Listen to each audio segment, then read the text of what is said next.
Michael Jordan's high school principal once suspended him. What MJ did years later left the whole school crying. Laney High School, Wilmington, North Carolina, 1978. The bell had just rung for lunch, and the gym was already buzzing with the familiar sounds of bouncing basketballs and teenage trash talk. Michael Jordan, lanky but quick, was in the middle of a heated pickup game with a few of the varsity guys.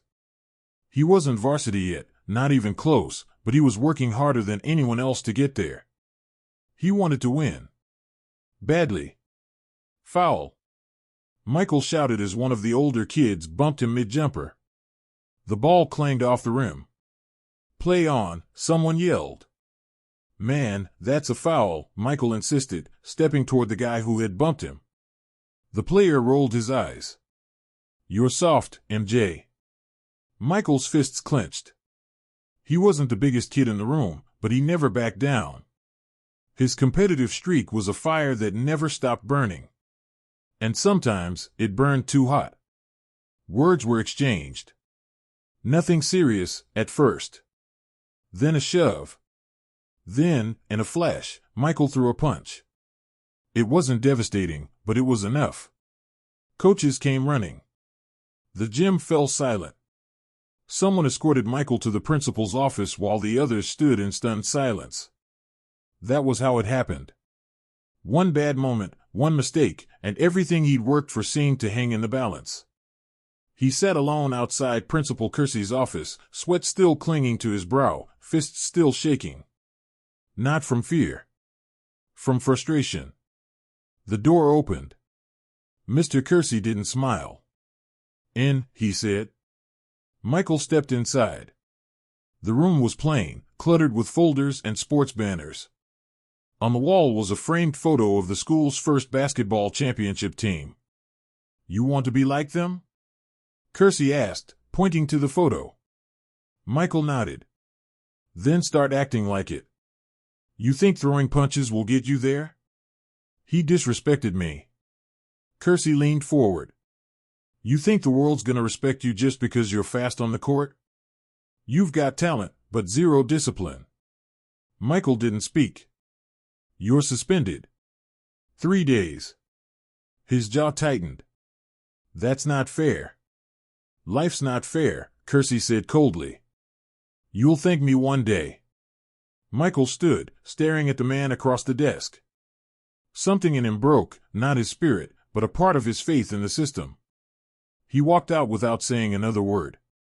At home, his mother didn't yell. She just looked at him with a tired kind of disappointment. Michael, you're better than that. He didn't respond. He went to his room and shut the door. The basketball in the corner seemed to stare at him. That night, he couldn't sleep. Not because of the suspension, but because of the way everyone had looked at him. Like he'd thrown away his chance. At school, the whispers began. The upperclassmen smirked. His own coach didn't say much, just told him to sit out for the week. His teammates avoided eye contact. That next practice, Michael stayed late. Way past the others. He ran suicides until his legs nearly gave out. Shot free throws until the janitor shut the lights off. He taped a note inside his locker. It was something Kersey had said that kept ringing in his ears. You've got talent, but zero discipline. It wasn't just about the fight. It was about control. About being better than the moment. That was the day Michael learned that greatness wasn't just about what you did when things went your way. It was about how you responded when they didn't. He served his suspension quietly. When he returned, he kept his head down. But the fire inside him? That only got hotter. He practiced harder. Stayed focused. Got up earlier. Played smarter. People started noticing. Not just his teammates, but teachers too. Even Coach Smith at UNC, who'd later recruit him, first heard about the quiet kid at Laney who doesn't stop. But for years, MJ never mentioned the school. To outsiders, Laney was just a footnote in his origin story. But to Michael, it was the place where he first faced a wall and decided to climb over it instead of tear it down. One day, During a rare interview about his early years, a reporter asked him, "Is it true you got suspended in high school?" Michael nodded. "For what?" "For learning," he said, then smiled. He never said more. But to him, that moment mattered. The lesson stayed. And so did the memory of Principal Kersey. Back at Laney, life went on. The principal retired. The gym aged. Students came and went, many never knowing they walked the same halls as the man who would become the greatest basketball player in history. Michael didn't visit. He didn't owe them anything. But something inside him had never let go of that day. Not out of bitterness. Out of understanding. Years later, after his 6th championship, Michael pulled out an old yearbook from a dusty box in his Chicago home. Tucked inside was that same paper with the words he taped to his locker. "You've got talent, but zero discipline." He smiled. It was time to go back. Not for revenge. Not for pride. For something bigger. He picked up the phone and called someone from Wilmington. "Remember that gym?" he asked. "We're going to rebuild it."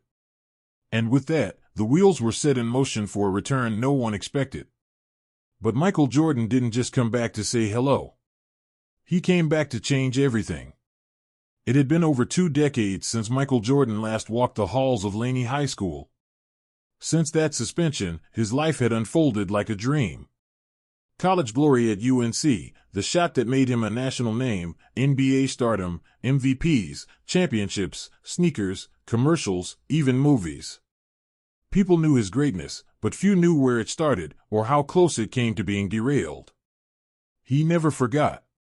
The memory of being 15, walking home in silence after that suspension, still lived in the back of his mind. But time had changed the way he looked at it. Back then, it felt like humiliation. Now, it looked like a fork in the road. 1 punch, 3 days off, and a hard truth from a stern principal had shifted something in him. He hadn't spoken to anyone from Laney in years. No visits. No mentions in speeches. Not even a nod in interviews. People assumed he had outgrown the place. The truth was more personal. He'd never forgotten what happened. But now, he was ready to face it. It started with a quiet call to the school board. Then another to the athletic department. Michael wanted to visit, but it had to stay quiet. No media. No cameras. No sponsors. He didn't want a spectacle. This was about something else. One call led to another. Some people he reached out to were surprised to hear from him. A few didn't believe it was really him. But once he said, "This is Mike." From Laney, things changed. The school had changed, of course. The gym looked the same but older. The floorboards squeaked louder. The paint was chipped. The bleachers were cracked in places. And yet, every part of it felt familiar.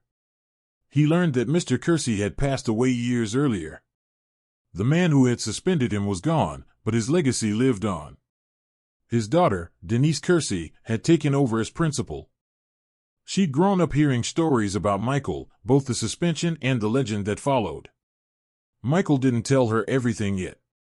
He just said he wanted to stop by for the school's 75th anniversary celebration. She agreed, honored. She didn't ask too many questions. But curiosity buzzed through the staff immediately. Why now? When the school quietly listed him as a special guest speaker, most assumed it was an error. Michael Jordan? At Laney? The man hadn't set foot on campus since 1981. The school gym was scheduled to host the event. Students were told it was a normal assembly. A few alumni would be there. Some old photos would be shown. Most kids weren't paying attention. But the staff? They were whispering, speculating. That morning, the gym was full. Teachers, students, old coaches, and alumni filled the bleachers. Denise stood nervously near the mic. Behind her was a podium, a folding table, and the old championship banners. The air was electric with rumors, but no one knew for sure. Then the double doors opened. And there he was. Tall, clean-cut, in a black suit. Michael Jordan walked in without a security detail. No flashing lights. No loud music. Just him. The room went silent. Then, cheers. Screams. Phones came out. Some students jumped to their feet. Teachers stared in disbelief. One of the old assistant coaches had tears in his eyes. Michael waved lightly, nodding, and made his way to the stage. Denise Kersey greeted him, stunned. "Mr. Jordan," she said, her voice trembling. "I don't know what to say." He leaned in. "Just Mike is fine." She stepped aside as he took the mic. The cheering faded. He looked around the gym. Looked at the old walls, the faded banners, the bleachers. Then he smiled. "I haven't been here in a long time," he began. "Some of you probably weren't born the last time I walked through these halls. But I remember this place. Every corner of it. Especially that locker room over there." The crowd listened quietly. "Back when I was here, I wasn't this version of me. I was a kid. I had a temper. I got into a fight right here in this gym, during lunch. I was suspended for it. 3 days. Some students glanced around, surprised. Their idol had been suspended? I didn't take it well," he continued. "Thought the world was against me. Thought I was being punished unfairly. But I was wrong. That suspension taught me something I've never forgotten. I learned that talent alone wouldn't take me anywhere. I needed discipline. Control. I needed to grow up." He paused. "I never got a chance to thank the man who suspended me. Your former principal, Mr. Kersey. He passed away before I ever got to say that he helped shape me. His words still echo in my head, 'You've got talent, but zero discipline.' And he was right." The room was still. "I came back today because it's time to give something back." He turned to gesture toward the corner of the gym, where a table covered in black cloth stood. Staff members came over and pulled off the cover. Underneath was a scale model of a brand new gym. Shiny hardwood, glass panels, modern seats, digital scoreboards. At the bottom, the Kersey Jordan Athletic Center. "I'm donating $5 million to rebuild this gym. And not just a gym. We're starting a scholarship program for student athletes who show heart, effort, and growth on and off the court. We're also launching a mentorship network with some of the best minds in sports and business." Gasps. Applause. A few teachers covered their mouths in shock. Students looked around in disbelief. Michael raised his hand and said one more thing. "This isn't just for the athletes. It's for every kid who ever felt like one mistake would define them. It doesn't have to. You can come back stronger. You can do something better. I'm not here to be celebrated. I'm here to say thank you." He stepped back. Denise walked up, tears running down her face. The students stood and cheered. The staff did too. Even the janitor, who had worked there since the late 70s, wiped his eyes. Michael walked down from the stage and hugged the old man. "I remember you," he said. "I remember you too," the janitor replied. The celebration continued, but Michael didn't say much more. He stood off to the side, watching, smiling. This wasn't about headlines or press. It was something personal. A full circle. A wound closed. A lesson repaid. And this time, he wasn't walking out of Laney High angry or suspended. He was walking out a legend, and a giver. Michael sat in the back of the gym as the rest of the ceremony continued. Students returned to their seats, still buzzing from what they'd just witnessed. For many of them, the moment wouldn't fully register until later. But for the staff and alumni in the room, those who remembered the old days, this wasn't just a donation. It was closure. It was history making peace with itself. The surprise had landed harder than anyone expected. Even the teachers who'd once rolled their eyes at Jordan's attitude now saw something else, a man who had grown, who hadn't forgotten, and who had chosen to give, not gloat. After the event ended, people surrounded him for photos, handshakes, and thank yous. He smiled, kept it short, and didn't say anything for attention. He wasn't here for that. He was here for something quieter. He stayed behind as the crowd thinned out. The janitor, Mr. Brooks, came over with a broom still in hand. "You really did it," he said. Michael nodded. "Took me long enough." "You don't owe this place anything, Mike." "I disagree." He looked around the gym one last time. "This place taught me the most important lesson of my life, and it wasn't during a game." Mr. Brooks nodded, understanding. Michael asked if he could see the old locker room. It hadn't been updated in years. The floors were scuffed, the benches the same metal ones from the 70s. But the lockers were still there. His old one, number 23, was now just used as extra storage. He opened it. Inside was dust, a few forgotten papers, and a chipped hook. But he smiled anyway. "Right here. This is where I taped it," he said, tapping the inside wall. "You've got talent, but zero discipline." Mr. Brooks chuckled. "I remember.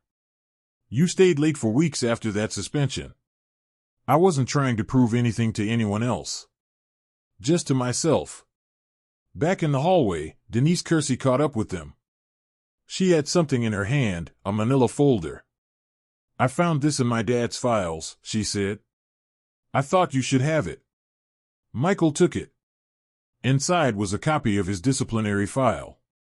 A short write-up of the fight, signed by both her father and Michael.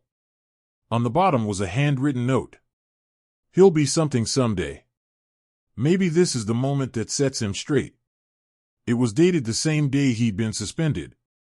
Michael blinked hard and looked at her. "I didn't know he thought that." "He believed in you," she said quietly. "He just wanted you to channel it." He nodded. There wasn't much more to say. The file was proof Mr. Kersey hadn't just punished him. He had hoped for him. That meant more than anything. Later that afternoon, the groundbreaking ceremony began just outside the gym. A temporary sign was placed at the construction site, future home of the Kersey Jordan Athletic Center. Michael stood next to Denise and a group of students. He didn't give another speech. He let her do the talking. But he stayed until the very end. One of the last people to leave was a sophomore named Jamal. He was quiet, held a worn basketball under his arm, and waited until the crowd had cleared before walking over. "Mr. Jordan?" he asked nervously. Michael turned. "Call me Mike." "Mike, how do you get through people not believing in you?" Michael looked down at the kid. "You don't try to change them. You change you. Every day. Until there's nothing left for them to doubt." Jamal nodded slowly. "Did you really get suspended here?" "I did." "For what?" "For reacting too fast. For thinking emotion was strength." "It wasn't." Jamal looked at the court behind them. "And now it's named after you." Michael smiled. "Not just me. It's also named after the man who gave me the lesson I needed. You don't always get second chances, but when you do, you make sure they count." He pulled out a marker and signed Jamal's basketball. "Keep working. Let your actions be louder than anything else." The boy smiled and jogged off. Michael looked back at the school one last time. It wasn't just a building anymore. It was a symbol. Of where he came from. Of what he overcame. Of how one hard moment could shape everything that came after it. On the flight home that evening, Michael sat by the window, folder still in hand. He didn't open it again. He just kept thinking about what it all meant. He didn't need applause. He didn't need headlines. He just needed to know that he'd done right by the boy who once walked out of that principal's office, angry and ashamed. Now, decades later, he walked out of the same place not as a kid trying to prove himself, but as a man who'd already done it, and came back to lift others. That part of the story didn't make it to highlight reels. It wasn't printed on shoes or jerseys. But to Michael Jordan, it was the moment that truly defined him.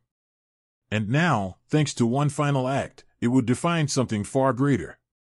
Not just his legacy, but a place where kids like Jamal would believe they could rise, even after a fall.